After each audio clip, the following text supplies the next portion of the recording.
The 11th edition of International Defence Exhibition and Seminar kicked off here on Tuesday at Karachi Expo Center in Pakistan's southern port city of Karachi.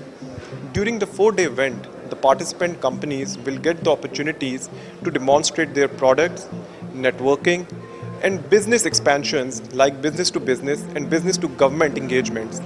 They are also expected to sign agreements and accords during the show.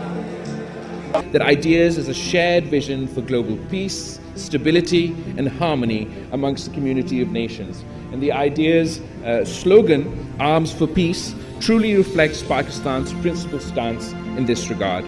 The exhibition is now regarded as one of the international rendezvous for enterprise, research and development specialists, financial experts, top-level policy makers to promote cooperation, knowledge sharing, and sport venture in the field of defense production and security.